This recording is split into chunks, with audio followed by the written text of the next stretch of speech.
لابس هدومه يقلعها، واللي بيعمل حاجه يسيب اللي في ايده. بعتذر لكم على كل حاجه هتشوفوها وهتسمعوها في الفيديو ده. جميل ان يبقى عندنا تكنولوجيا، وجميل ان كل يوم الذكاء الصناعي بيتطور عن اليوم اللي قبليه، لكن لما توصل نلاقي موقع على الانترنت تحط له صوره البنت وهي لابسه عادي ويطلعها لك وهي عريانه، يبقى لا، التطور يبقى جاي هنا بالخراب. وده بجد على فكره ما بهزرش، ده تفكير واحد ابن حرام بلاها بموقع الزباله من الذكاء الصناعي. الموقع دلوقتي بيخليك تشوف البنت المحتشمه المؤدبه اللي قدامك، انا اسف، بالملابس الداخليه، حتى لو هي ما عملتش كده. اللي انت شايفه قدامك ده اقل حاجه الموقع ده يقدر يعملها، ومن قوه ذكائه ما تقدرش تفرق بينها وبين الحقيقه. يعني لو بعت لك صوره البنت وهي لابسه هتقول لي حقيقه، ولو بعت لك نفس الصوره بس وهي قلعه برضه هتقول لي حقيقه. قيس على كده بقى كل الوضعيات اللي الموقع ده يقدر يغير بيها جسم البنت، لا ويقدر يحط لك عليها سوائل كده تبان لك فعلا انها بجد، والبنت قاعده في بيتها اساسا ولا اتصورت ولا سوائل ولا اي حاجه من الحاجات دي. فاحب انوهك تنويه بسيط كده للجانب المظلم للذكاء الصناعي. اللي عامل الموقع ده ماشي فكره ما هي لو كده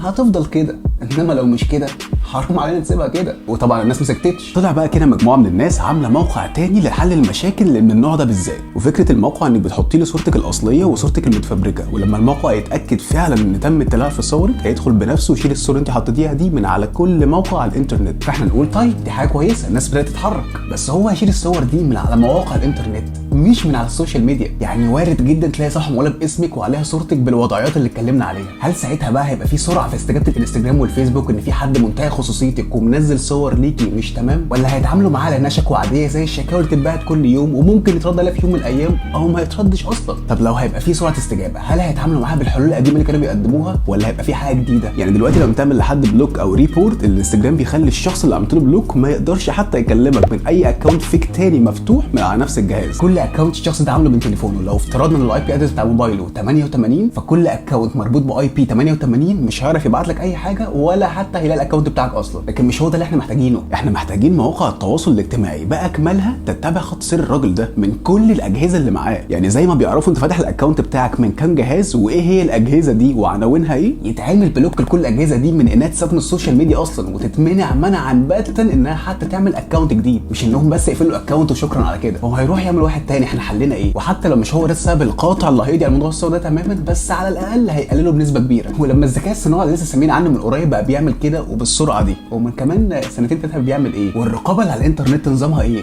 مش عارف بجد، وبجد ربنا يسترها علينا.